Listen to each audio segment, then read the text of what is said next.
கும்பராசி நண்பர்களுக்கான ஜூன் மாத ராசி பலன்கள். உங்களுக்கு நல்ல ரிலீஃப் தரக்கூடிய மாதம்.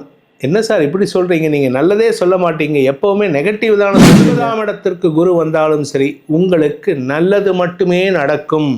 இப்போ கும்பராசிக்கு நல்லது மட்டுமே நடக்கக்கூடிய மாதம். உனக்கு நான் பணம் தரேன்டா, 1 லட்ச ரூபா தரேன், நீ உன் பிஸ்னஸை ஸ்டார்ட் பண்ணு, 10 லட்ச ரூபா தரேன், பிஸ்னஸை ஸ்டார்ட் பண்ணு, நீ ஜெயிச்சா நான் உனக்கு சப்போர்ட் பண்ணுவேன்டா, நான் கூட நிற்கிறேன்டா அப்படின்ட்டு. தசமஸ்தானாதிபதியான செவ்வாய் தசமஸ்தானத்தை பார்க்க போகிறார். அதனால் வேலையில் மாற்றம் ஏற்பட்டு இடமாற்றம் ஏற்படும். ஆனால் அதே சமயம் பார்த்தீங்கன்னா குரு பார்வை சாதகமாக இருக்கிறதுனால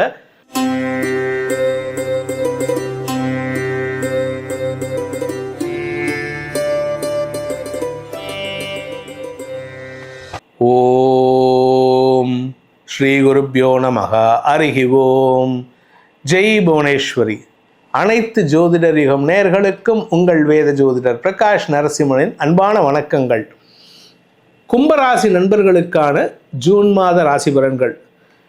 உங்களுக்கு நல்ல ரிலீஃப் தரக்கூடிய மாதம்.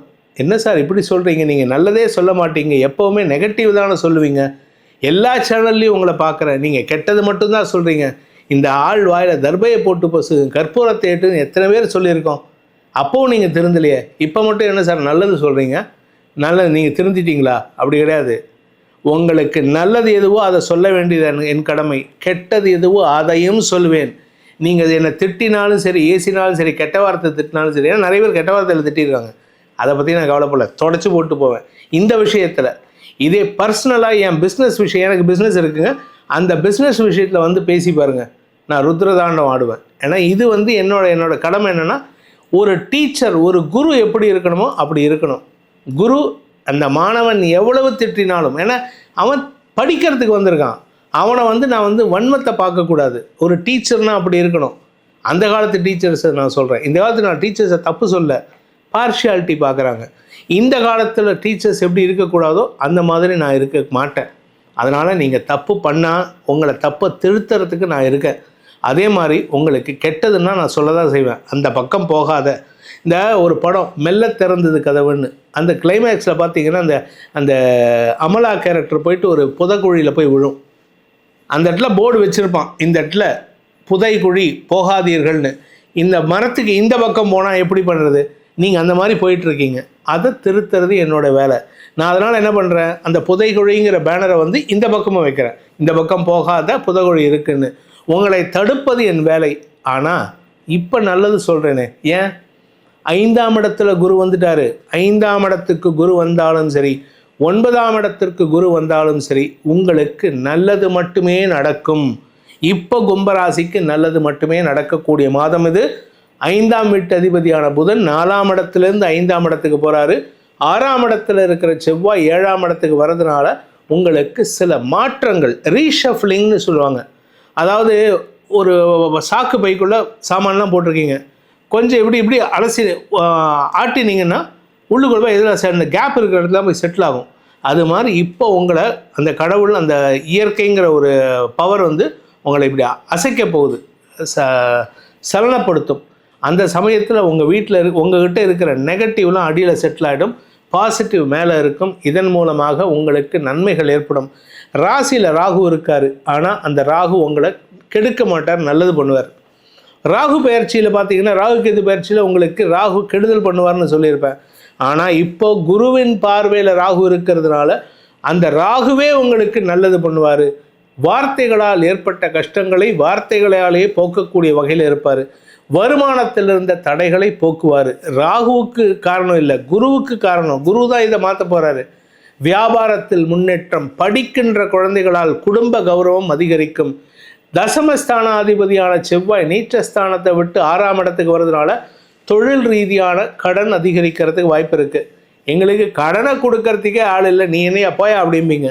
ஆனால் இப்போ தேடி வருவான் சார் யாராவது ஒருத்தர், உங்கள் பேரில் ஒரு நன்மதிப்பு வச்சு, உங்களை பற்றி தெரியாது, இத்தனை நாளாக கடந்த 2 வருஷமாக நீங்கள் வாங்கின கடனை அடைக்கலைங்கிறது வேறு, 3 வருஷமாக 5 வருஷமாக வாங்கியிருப்பீங்க அடைக்கலை. ஆனால் உங்களை தெரியாத ஒரு நபர் உங்களை தேடி வருவார். டே மச்சான், உனக்கு நான் பணம் தரேன்டா, 1 லட்ச ரூபா தரேன், நீ உன் பிஸ்னஸை ஸ்டார்ட் பண்ணு, 10 லட்ச ரூபா தரேன், பிஸ்னஸை ஸ்டார்ட் பண்ணு, நீ ஜெயிச்சா நான் உனக்கு சப்போர்ட் பண்ணுவேன்டா, நான் கூட நிற்கிறேன்டா அப்படின்ட்டு அந்த நண்பர்கள் மூலமாக உதவிகள் கிடைக்கும். ஆனால் கொஞ்சம் அதிகாரம் பண்ணுவான். இந்த வறண்டு வரான் பாருங்க, அவன் சொல்லுவான் நான் சொல்கிறத நீ கேட்கணும், அப்படி பண்ணுறதா இருந்தால் உனக்கு சப்போர்ட் பண்ணுறேன். சரிடா நான் பண்ணி தொலைக்கிறேன் மனசுக்குள்ளே சொல்லிக்கோங்க. வெளியில் வந்து சரிப்பா நான் உனக்கு சப்போர்ட் பண்ணுறேன், நீ என்ன சொல்கிறத நான் கேட்குறேன், ஏன்னா நீ பணம் கொடுக்குற அதனால் நீ சொல்கிறத கேட்குறேன்னு. ஏன்னா இன்றைக்கி பணம் தானே தெய்வம், பணத்தை கொடுக்குறவன் தான் தெய்வம். அதனால் பணத்தை கொடுக்குறவன்ட்ட அவன் பேச்சை கேட்டு நடங்க. அவன் உங்களுக்கு நல்லது தான் பண்ணுவான். ஏன்னா உங்களுக்கு தசமஸ்தானாதிபதி யோகாதிபதி அவர் 7ஆம் இடத்துக்கு வர்றதுனால நன்மைகள் ஏற்படும். 2ஆம் இடத்துல இருக்க சனி பண தட்டுப்பாட்டை ஏற்படுத்துவார். ஆனால் கொடுக்கறதுக்கு ஒருத்த வரான் சார், தைரியமாக இருங்க, கவலைப்படாதீங்க. ஆரோக்கிய விஷயத்தில் இருந்த தடுமாற்றங்கள் சற்று அதிகரிக்கிறதுக்கு வாய்ப்பு இருக்குது. அதனால் கொஞ்சம் பொறுமையாக இருந்துக்கோங்க. 4ஆம் இடத்துக்கு சுக்கிரன் மாத கடைசியில் போகிறாரு. அதனால் ஆரோக்கியத்தில் மாத கடைசி வரைக்கும் கொஞ்சம் தடுமாற்றம் இருக்கும்.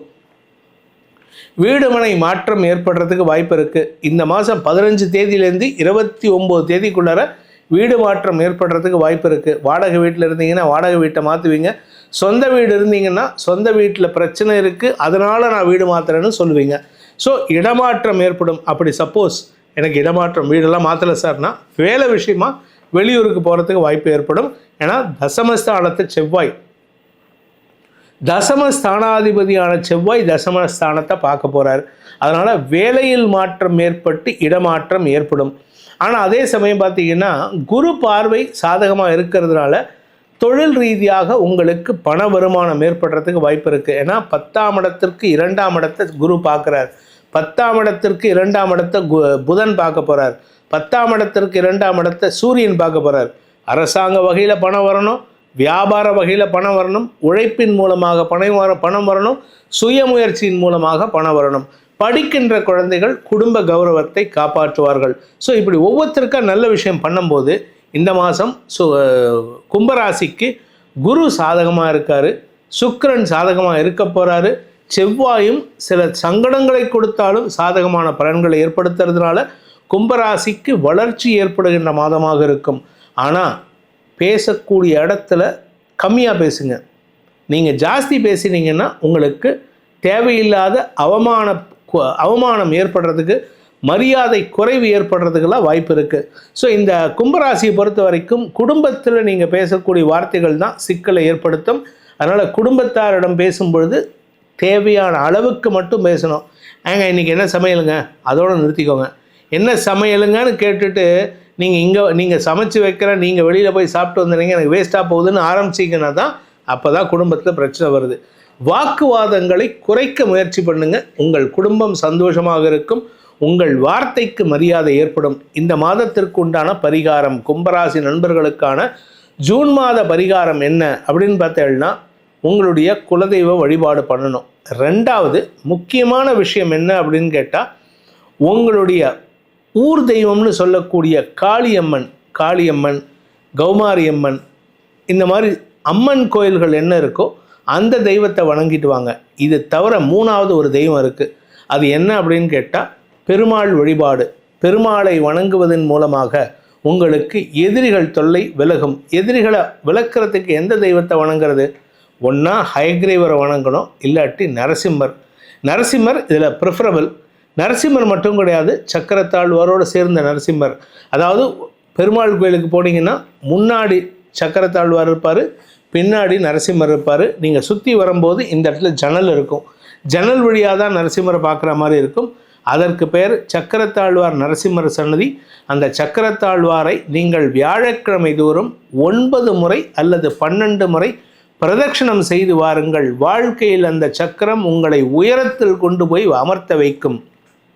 வார்த்தைகளால் உங்களுக்கு நன்மைகள் ஏற்படும் என்பதை சொல்லி, உங்களுக்கு ஏதாவது தனிப்பட்ட ஜாதகத்துக்கு பலன்கள் தெரியணும்னா கீழே கொடுக்கப்பட்டுள்ள அடியேனின் தொலைபேசி எண்கள் இருக்குது. அதன் மூலமாக தொடர்பு கொண்டு பேசலாம். அதற்கு கன்சல்டேஷன் சார்ஜ் உண்டு.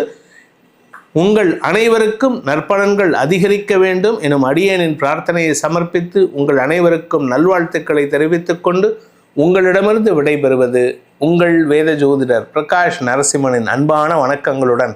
நன்றி, வணக்கம்.